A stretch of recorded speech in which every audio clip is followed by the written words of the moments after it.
Hey everybody, how's it going? Merry Christmas, first of all.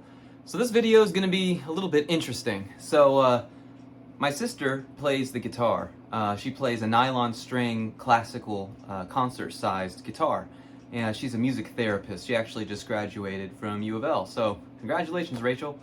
And so she's a musician, she plays the guitar, she writes her own songs and records them, but she doesn't own an electric guitar. Now, electric guitar is not her thing, it's not the thing that she focuses on or the thing that she writes, but she does record. So I thought, hey, it'd be pretty cool if she had an electric guitar so that she could add some of those electric guitar parts in for some flavor, some flair, and whatnot. So I went looking for her for Christmas for an electric guitar. Now on this channel before, we have reviewed so many different types of guitars of all different sizes and styles. Some notable mentions for fantastic guitars that aren't very expensive are the Kramer Beretta Special, which we reviewed previously, the ESP EC10, that is an amazing guitar, and the IYV, the Mustang Jaguar one, we reviewed that guitar, that's an amazing guitar too. But as you know, I do like looking for a deal, and for her, because she's used to the smaller guitar, she's a small woman, so I wanted to get her something a little smaller. There's something for that. So a lot of companies make these guitars. Ibanez has the Micro series, Jackson has the Minion series, and Squier has the Mini series. Other companies do something similar. I think that Epiphone just came out with those Power Player guitars, very similar. So I thought, hey, that'd be perfect, and they won't be very expensive. But, to my surprise, pretty much all of them were over $100, even used. So I put my hunting hat on, and I went looking. I was bound and determined to find a deal, and I did find one. I managed to find a Squier Mini Stratocaster for $40. And here it is. Ta-da! Now, because of how cheap it was, I knew it was going to need a lot of work. The picture was horrible. It was literally like this, you know, real far away. You couldn't really see what was going on with it. So I expected that it was going to have problems.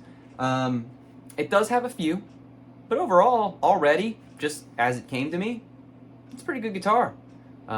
Even for a full-sized man to play. So, before we get into the nuts and bolts of that, we're going to just take a look at this guitar and see what it is and what I plan to do to it to make it a special Christmas present for my sister this year. Here we go, Squier Mini Strat. Pardon the mess, I've been working on a lot of stuff lately. So what is it? Well, it's a Squier Strat, but it's smaller. Everything is smaller. The body is smaller. The neck is shorter. The tuners are worse. We'll get to that in a minute. But really, a normal Strat is going to be 25.5 inches. Your Mustangs and the like are going to be 24 inches. This one is 21.75 inches in scale length. That is the distance from saddle to where it comes out of the nut. Yes, I did measure it to make sure I was right in that, because I heard that there was also like a 20-inch version of this guitar. This is not that. Up here at the headstock, you've got Squier by Fender Mini. Down here, you do have 3 full-size single-coil pickups. You have a hardtail bridge, but it's not a hardtail body. The strings just come out the back of the bridge. 1 master volume and 1 master tone. That's actually cool, because the tone actually is going to affect all 5 positions of the switch. By the way, speaking of the switch, I like that. Very, very clicky and very, very distinct. You have obviously you have your standard volume jack. Now on the newer ones, the volume jack is down here on the side, and not like a normal Strat. The body is a lot smaller as well. I'll pull up another guitar for a comparison here. So this is my pride and joy. This is my 2002 Affinity Squier. The body is full size, but not full thickness. But look at the difference here, okay? The nut is basically starting here on the 4th fret. Check it out. Now, as far as the body size, look at that. Considerably smaller. In fact, let me move this a little bit. There we go. Look at that. So it's thinner, shorter, lighter. And there's their neck. Big difference. There you go. Flip it over to the back, and this is what I was talking about. Now, I don't know if it's just me, but there's something about these hardtails where the strings don't go all the way through. The back of a Strat that's just flat and plain like this is a sight to behold. Now, I prefer the way that a guitar feels, looks, sounds, and plays when the strings go all the way through. But aesthetically here, I do appreciate this flat, smooth back of this guitar. You got your Squier neck plate. Here's your neck. The back of it is kind of light gloss, but mostly matte finish. We can see here from the serial number, this is a 2008 model, Indonesia Court factory. That's what IC means. 2008. These tuners, though. Oh, man. Would you take a look at that? This tuner's coming up here. This one's coming up here. This one's coming up here. These are garbage tuners. I like the buttons. The buttons are cool because they're those little buttons. But, oh, these tuners are bad. That's not to say that all tuners of this style are bad. In fact, I have them on another Squier over here somewhere. You've seen it before. It's the Bullet. I like the tuners on that. It actually stays in tune pretty well. But these have got to go. I have a solution. When we did the Starcaster video, we took those tuners off. And would you look? They're sealed. So, yeah, we'll put those on there. And that should remedy that problem. Beyond that, we've got some aesthetic things to do. She loves turtles. So I got her some turtle fret markers to put on there. So that'll be neat. And I got her some decals. Now, I'm not usually a fan of putting stickers on guitars, but first of all, this isn't for me. Second of all, this is a decal, so hopefully it won't get, look like a sticker. Hopefully it'll look a lot better than that. I plan to put this on the Pickguard too, so I'm not going to put it on the body. I'm going to put it on the Pickguard if I can get it to fit. So, yeah. I wanted to mention the strings. Now, like I said before, she is used to nylon strings, which are pretty easy on your fingers compared to the nickel and steel strings. Well, she, like me, has allergies to everything. So, we're not going to use nickel, and we're not going to use steel either.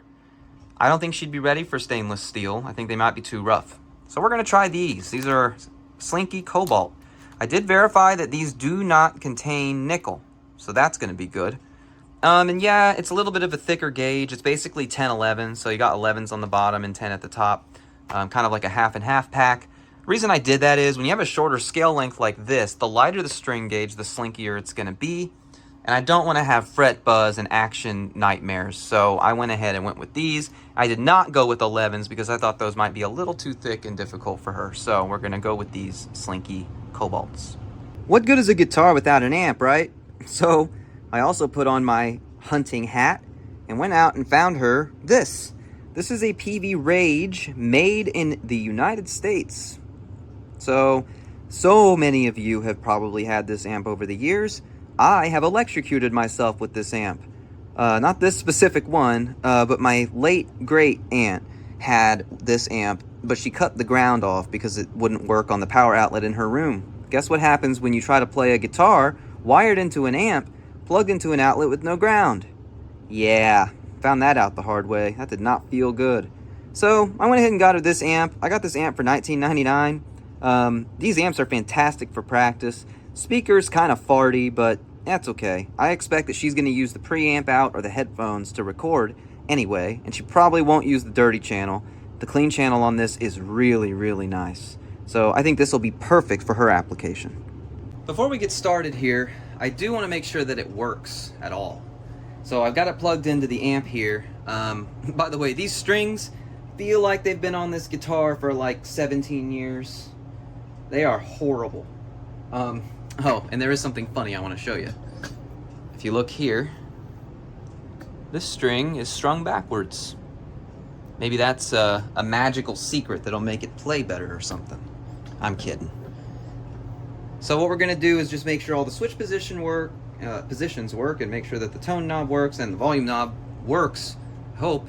There's no sound coming out, and I hope that's because the volume's down and not because something's broken off inside there. So let's turn it up.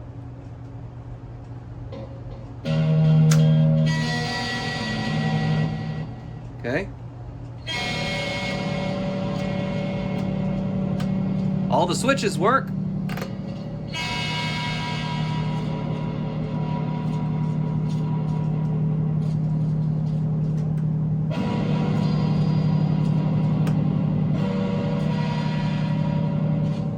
Cool, works. Let's get these horrible strings off this guitar, and let's get the pickguard off. I want to see what it looks like inside. I'm expecting to have like the tiniest pots you've ever seen and an import switch in here. These are probably just going to be ceramic bar magnet pickups. I'm very curious. Let's take a look. Get the strings off, get the pickguard off. Whoever strung this guitar needs to be smacked. So they strung the string through the spring on the saddle. So down here where the spring is, they put the string through, and it's going through the spring. So it's very hard to get out. There we go. I just had to say something about that. Funny things that you find when you buy used guitars. Be aware. Pickguard is unscrewed. Let's see what's in there. Oh boy. There gonna be bugs inside, you think? Can't wait to see.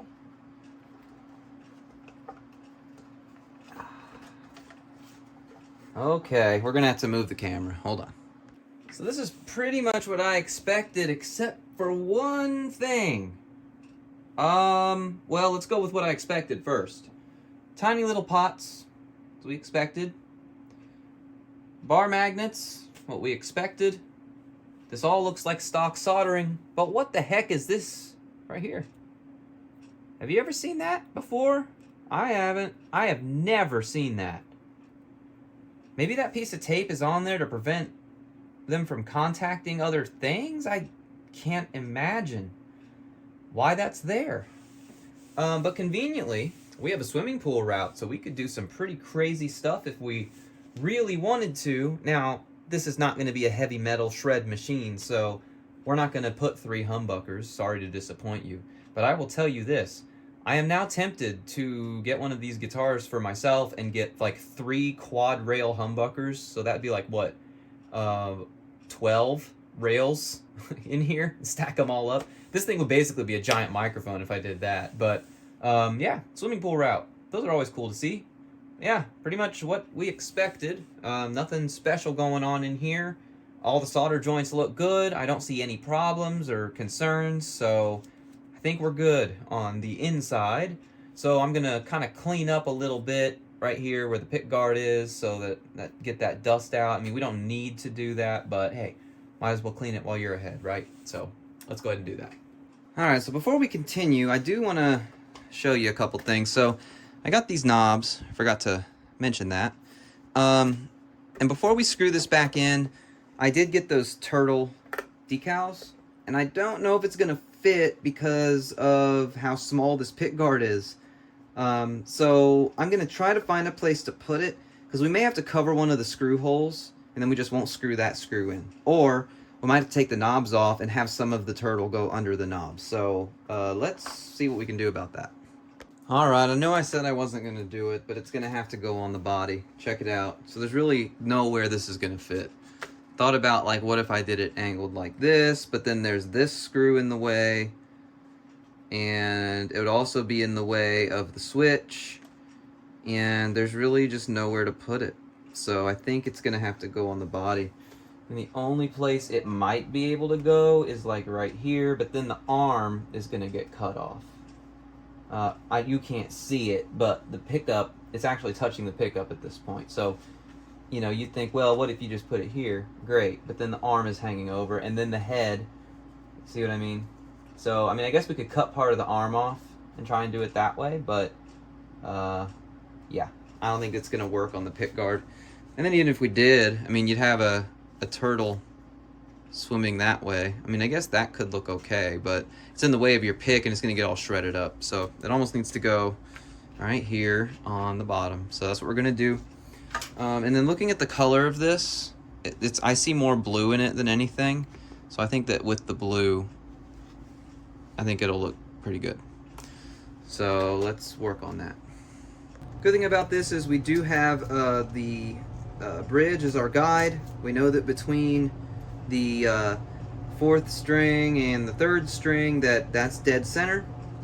So I'm gonna peel this decal off the paper here. Try not to rip it. Just peeling off a little bit of it at a time.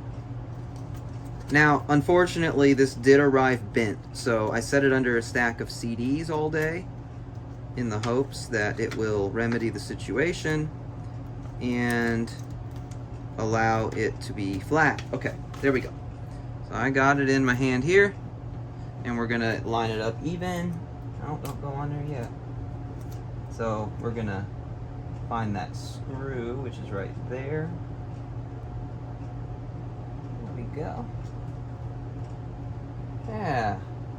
What do you think about that? I think that looks pretty sweet. I think she'll like it a lot. Time for knobs.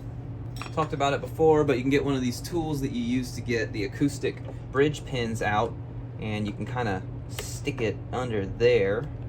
And again, on a guitar, I said this before, but if it's a guitar that's not super expensive, do it this way. It's easy. But don't do this to a very expensive guitar, because if you do, you could scratch it, and that would be a horrible, horrible catastrophe. Unless it's already, you know, naturally aged to the point where it's got scratches all over it and it doesn't matter. You know, like my truck. Somebody wants to run a shopping cart into it at the grocery store, I'll just say, good thing it happened to me and not somebody else, because it's already got so many dings on it that I don't care. Alright, there we go, we got those off. So let's get these knobs ready to go. I like this style of knob a lot. So the way these work is, they have there's like a little screw in there, and you set the knob on, and then you tighten that little screw, and it holds it onto the pot. So first you want to make sure that it's loosened out all the way, and then you want to stick them on. So like that one's on, there we go. And then this one might need to be loosened a little bit. It does. So loosen it up, stick it on there. There we go. Okay, and then you just take this and you tighten it. So we're gonna stick it here, there. And I like these kind because they're easier to take off. So there we go. Looking pretty good so far. I am a little bit worried about this guy's head coming up because he's curled down. Probably what I should have done was taken the bridge off, stuck him on, and then screwed the bridge back on, but what are you gonna do? Alright, so now what we're gonna do is we are going to clean the fretboard and put the fret markers on. Alright, I got all the frets cleaned as best as I could. There is a little bit of rust on some of these frets, but it's just colored. It's not rough. These frets feel great. The fretwork, by the way, is great on this. Oh, I want to caution you. If you're going to get one, and I'll say this again in the outro, do not buy a new one sight unseen. Do not do it. If you're going to buy one, play it yourself or get an older one. I was at Guitar Center recently and they had 3 or 4 of these. I am not exaggerating.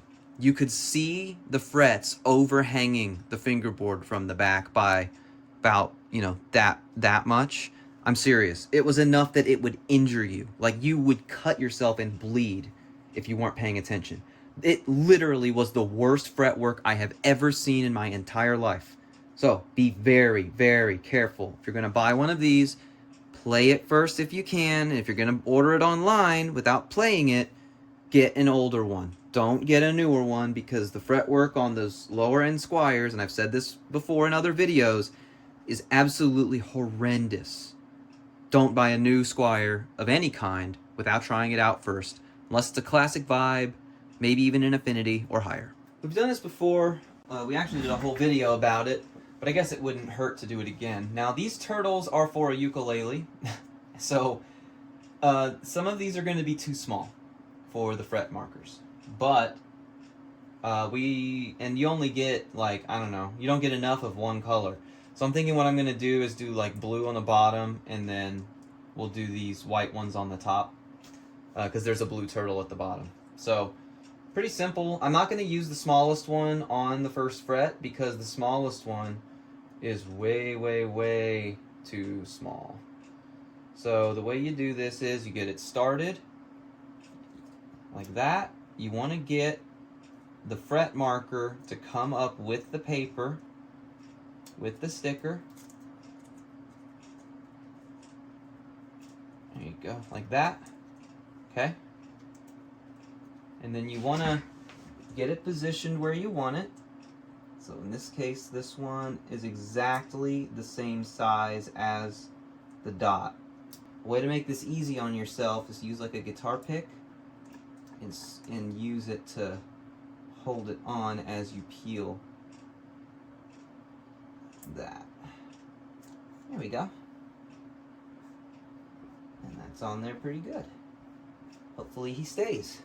I'm not going to make you watch all the rest of these, but that's how you do it. So I'll do the rest now. There it is. Hope you don't hate it, but it's not for you, is it? I'm just giving you a hard time. I think she's going to like it. These turtles are really cool. Ran into a problem though, because none of these two are the same size. So for the 12th fret, I had to make a decision. I decided to go with two gigantic turtles of different colors, and then it shifts to blue. So yeah. Oh, and I put one on the headstock. So there you go. I forgot something. I also got these. So these are metal chrome pickup covers. I think those are gonna look really cool on this guitar. So yeah, I got the Pickguard up. Now without disconnecting things, unfortunately I'm gonna have to try to work on it upright like that. So I'm gonna get the first one off and then see if this cover will fit through the hole. And then I'll get back with you on how to actually get it on the pickup. Okay, I did the first one because I wanted to make sure that I knew that it was gonna fit before trying to do the rest of them.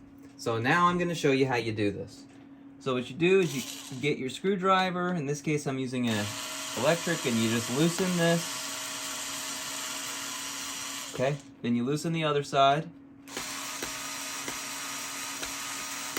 And then it's gonna pop off there. Sometimes you'll get lucky and it'll just get hooked onto the cover. And you use your finger to turn it the rest of the way. Okay, go. Okay, then get your pickup. You pull this off, this plastic part. Okay, then you grab your new cover, stick it on there like that. Then you want to try to kind of aim it where it's gonna go. You're gonna grab one of the screws and just kind of pressure hold it and line it up over the hole. You can do the same thing on the other side too. Okay, and then once you got it pretty well lined up, you're gonna go on one side and you're just gonna finger tighten it a couple of turns to get it to stay. Then you're gonna grab the other side and do the same thing. Then you're going to grab your screwdriver and you're going to screw it in. There's one.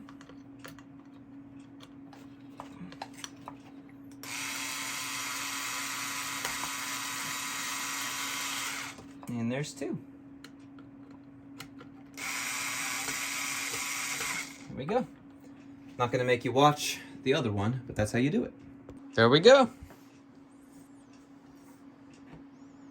Pretty cool. And those are not plastic, they're actually metal. I bought a different version of these once that were chrome, but they were like chrome painted. They weren't chrome plated. This actually feels like chrome to me. I mean, it probably isn't chrome, but it feels really good. So there we go. Got that done. Now I can screw the Pickguard back in, then we'll work on the tuners. Let's see if we can figure out these tuners. So these are these trapezoid tuners, and they are supposed to kind of fit together.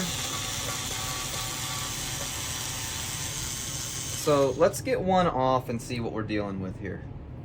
We want to see if those other tuners will even fit. There we go. Well, there you go.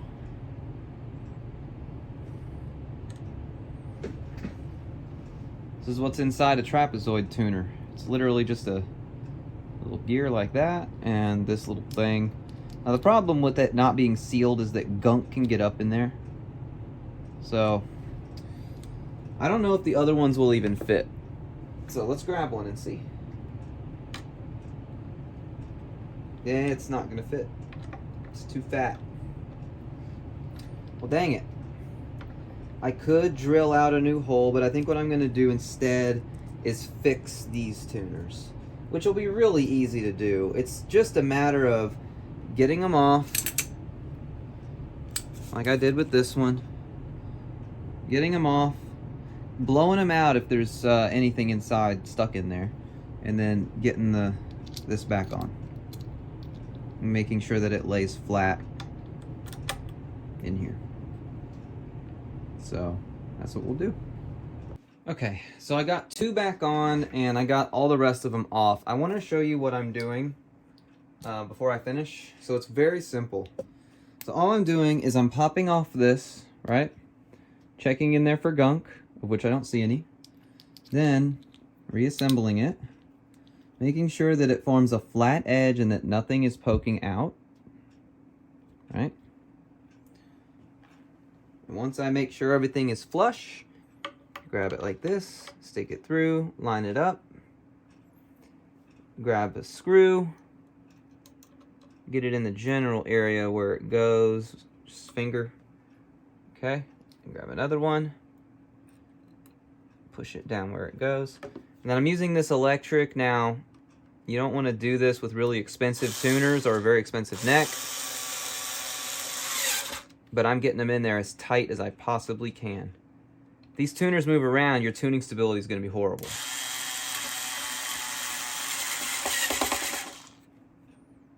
So there we go. Now there's a little bit still on that of gap. So what I'm going to do is I'm going to hand tighten it the rest of the way. Make damn sure that it's as tight as I can possibly get it. And there we go. So I'm going to do that to the rest of them, but I just kind of wanted to illustrate that for you before I continued. Got them all installed. Here we go. Got all the tuners in. All that's left to do is string it up and plug it in. It's all done. I think it turned out great. Check it out. All right. Let's rage. Okay, so here we go. I've got it on the clean setting now on the Peavey Rage.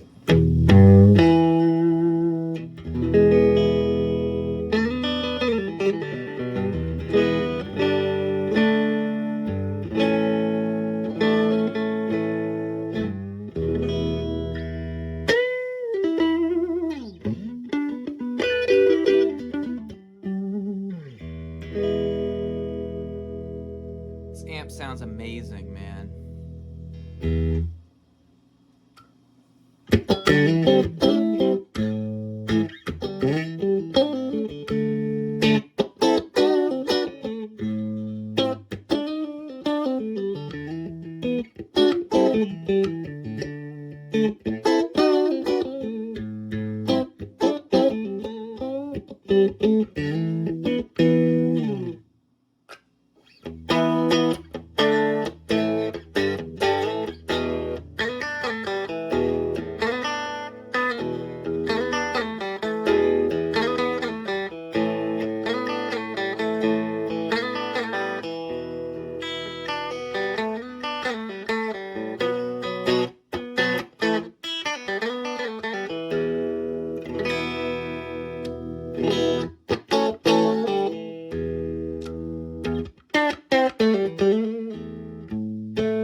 Clean is good. I think this thing sounds great. Very easy to play too because it's so short. Let's put it on the distortion.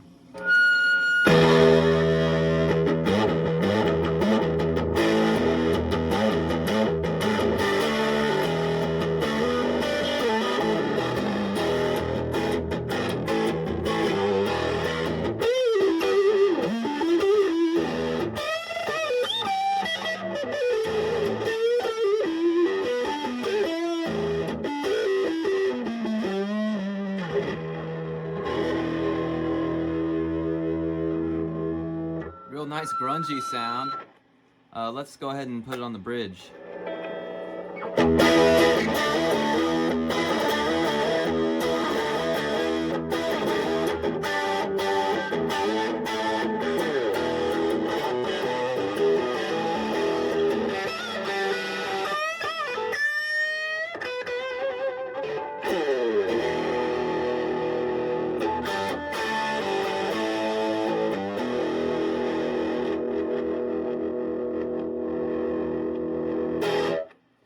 Very nice. All right, so the Squier Mini Strat, it gets a pass, that's for sure. The guitar itself, great guitar. It's very fun to play. It's if you can find one cheap, you should get one because the real loose, slinky strings, it's just easier to play. It's really fun. It weighs absolutely nothing. You can do stuff like put turtle decals on it and not feel bad about it. I mean, this thing's great. And it wasn't really a review of the Peavey Rage, but hell, that amp sounds awesome, man. That distortion channel is just all Peavey, all American Peavey. And it's like a little mini Bandit or something. I love how it sounded with the neck pickup on this guitar, specifically on that distortion channel. It sounded like super grungy, and it sounded really good. And man, that clean channel, it's just begging for reverb. Throw some reverb in front of this thing, and you'll be in good shape. It has a preamp out and a headphone jack, so you could record direct from it if you wanted to. And really, I mean, for $19.99, that's amazing. They don't make them like that anymore, do they? I really hope that my sister likes this on Christmas when she opens it. I think when this video comes out, she will have already opened it, so there won't be any surprises spoiled by me making this video. But, I don't know. This was a really fun project. I really enjoy doing this, and I felt like, you know what? There's another guitarist in my family who doesn't own an electric guitar. That just ain't right. I gotta do something about that. So, there we go. Thank you very much for watching. Very much appreciate it.